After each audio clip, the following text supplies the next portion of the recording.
लखू देवा भेटी असं हे पुढचं चरित्र आहे. लखुदेव बास हे जे होते हे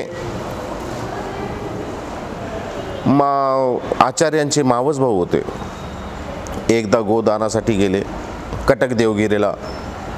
गोदान भेटल्यानंतर पुनश्च करंजाळा या ठिकाणी आले. करंजाळा या ठिकाणी आचार्यांची मावशी, ज्याचं नाव सामकोस आहे, ती राहत होती.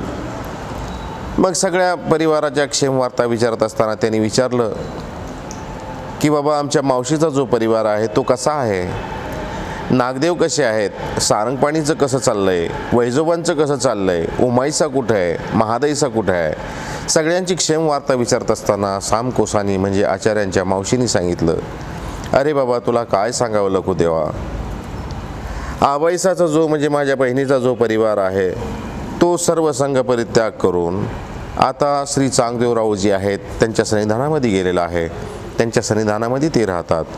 स्वामींचं नाव ऐकल्याबरोबर लखुदेवबासांना एक स्थिती झाली आणि त्या स्थितीच्या भारामध्ये की श्री चांगदेवराव हे नाव ऐकल्याबरोबर स्वामींच्या भेटीसाठी कुठे आहेत ते मला हिवरळीला आहेत. मग हिवरळीला स्वामींच्या भेटीसाठी, आपल्या परिवाराच्या भेटीसाठी लखुदेवबास हिवरळी या ठिकाणी आले.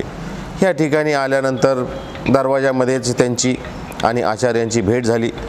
आचार्यांची भेट झाल्यानंतर आचार्यांनी त्यांना विचारलं, अरे लखुदेवबास, इतक्या दिवसानंतर, इतक्या वेळेनंतर तुम्ही मला भेटले, आज इकडं कसं काय येणं केलं.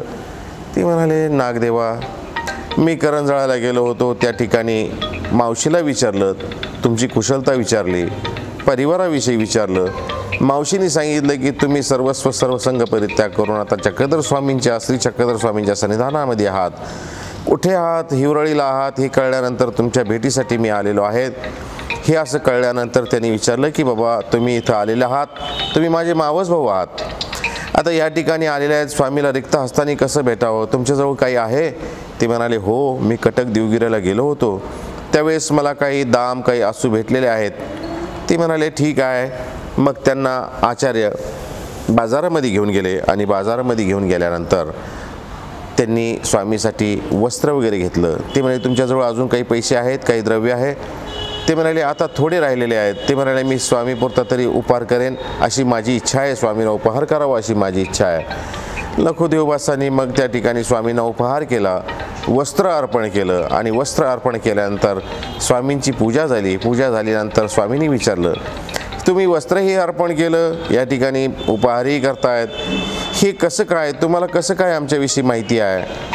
ते म्हणाले, मी असंच करंजाळाला गेलो होतो, त्या ठिकाणी आमच्या मावशीला विचारलं, मावशीने मला तुमच्याविषयी सांगितलं, आचार्याविषयी सांगितलं, आमच्या मावशीविषयी सांगितलं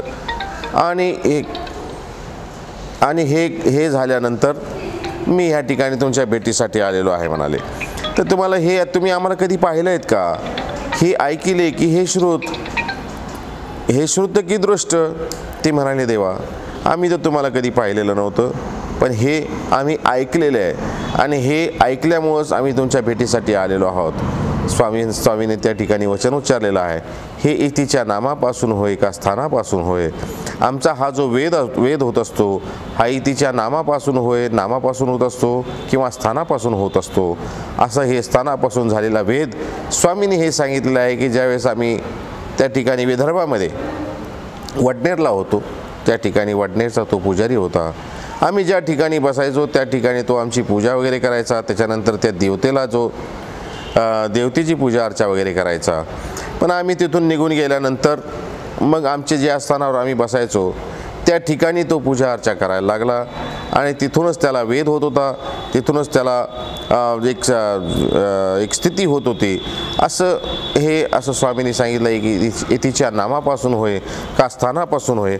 असं लखुबासाची भेट झालेली आहे, लखुबासाचा उपहार स्वीकार केलेला आहे. आणि ह्या ठिकाणी लखुबासाला स्वामींनी तन घैल्या वावराचं दृष्टांत निरूपण केलेलं आहे. जसं तन घैले वावर असे ते आंतू बाहेरी तने दाटले असे तथा धाले असे. नागरी जे दुनीजे कास्या फिडी जती तर कुंभ जासी तथा बहार आंतोनी पिके ना तैसाची पेरी जे तरी न पिके. असं हे दृष्टांत आहे। या दृष्टांतामध्ये जसं जमीन असते, जमिनीमध्ये तण घ्यायले वावर असेल, त्या जमिनीमध्ये तण वाढलेलं असतं। तण हे आतून वाढलेलं असतं आणि बाहेरही आलेलं असतं। बाहेरचं जरी उपटलं की आतलं तण राहून जात असतं, बाहेरचं उपटल्यासारखं वाटतं, परंतु आतमध्ये तण वाढतच राहतं। पुन्हा काही काळानंतर पुन्हा ते गवत वाढते। तर हे जे असतं हे जमिनीचा तो गुणधर्मच आहे किंवा त्या तणाचा गुणधर्मच आहे। तण घ्यायले वावर असे ते आंतू बाहेरी तणे दाटले असे, तथा धाले असे, आतून धालेले पूर्ण आतमध्ये त्याच्या पाळ्यामुळे पसरलेले आहेत। ऐसाही फिडजे त्याला वरच्यावर जर काढलं आणि त्याच्यामध्ये बीज जर टाकले तर त्या बीजाला उगू देत नाही। कास्या फिडजती कुंभचासी तथा भार अंतुनी पिके, त्याचे जर कास्या काढलं, नांगरलं, धुंडलं, त्याच्या जर कास्या जर काढून फेकल्या आणि मग त्याच्यामध्ये जर बी पेरलं आणि त्याला मोटका भूमी आणि उदकाचा विनियोग हे दोन्ही जर त्याला पुरलं तर कुंभचासी तथा भार अंतोनी पिके, भरभरून ती जमीन असते, ती जमीन पीक देत असते। ज्याप्रमाणे मृत्युंजय कादंबरीत सांगितलेलं आहे की जमिनीसारखं माणसाचं मन असतं। ज्याप्रमाणे जमिनीमध्ये एक दाणा टाकला की धान्याची रास भेटत असते, त्याप्रमाणे माणसाचंही असतं। माणसाच्या हृदयामध्ये प्रेमाचा एक शब्द जर टाकला तर तो प्रेमाची पाट व्हायला तयार असतो, प्रेमाची वर्षाव करायला तयार असतो। त्याप्रमाणे कुंभचासी तथा भार अंतोनी पिके, ना तैसाची पेरीची तरी न पिके। तसंच जर त्याच्यामध्ये तण असताना जर त्याच्यामध्ये बी टाकले गेले तर त्याच्यातून धान्य किंवा बी ते उगणार नाही, उगलं तरी ते त्याला वाढू देणार नाही। तसं आंतू बाहेरी राजस तामस पुरुष असते, ते फेडून दिजे तरी प्रभवे। राजस पुरुष, तामस पुरुष असे ह्या पुरुषाच्या हृदयामध्ये जे भरलेलं आहे, आनंद सामावलेला आहे, आनंद गोष्टी त्यात राग, द्वेष, काम, क्रोध, मद, मोह, मत्सर, विकार, विकल्प हे जर ते काढून जर फेकले आणि जर त्याच्यामध्ये जमीन साफ केली, हृदय जर साफ केलं आणि त्याच्यामध्ये जर ईश्वर नामाचा जर त्याच्यामध्ये बीज टाकला तर कुंभचासी तथा भार अंतोनी पिके, सदाबहार पीक त्याच्यामध्ये येतात। त्या बियाला फळं तर येतात, पण त्याचं सुगंधसुद्धा सगळीकडे पसरत असतो। त्याप्रमाणे ईश्वर नावाचं बीज त्या हृदयामध्ये जर पेरलं, कारण अनंत सामाय त्यात अनेक न सामाय, अनेक सामाय त्यात अनंत न सामाय, अनंत परमेश्वर तो अनंत आहे। अनेक सामाय, अनेक म्हणजे इतर ज्या वस्तू आहेत, काम, क्रोध, लोभ, मद, मोह, मत्सर हे जर त्या माणसाच्या हृदयामध्ये असलं, तेत अनंत सामाय तेत अनेक न सामाय, आणि आनंद सामाय तेत अनेक न सामाय। ज्या ठिकाणी ह्या वस्तू आहेत त्या ठिकाणी परमेश्वर राहू शकत नाही, आणि ज्या ठिकाणी अनंत परमात्मा आहे तो त्या हृदयामध्ये आहे त्या ठिकाणी ह्या गोष्टी येऊ शकत नाही। असं स्वामींनी या ठिकाणी तण घ्यायल्या वावराचा दृष्टांत जो आहे तो लखुदेव बासांना निरूपण केलेला आहे। लखुदेव बासांचा उपहार स्वीकार या ठिकाणी केलेला आहे।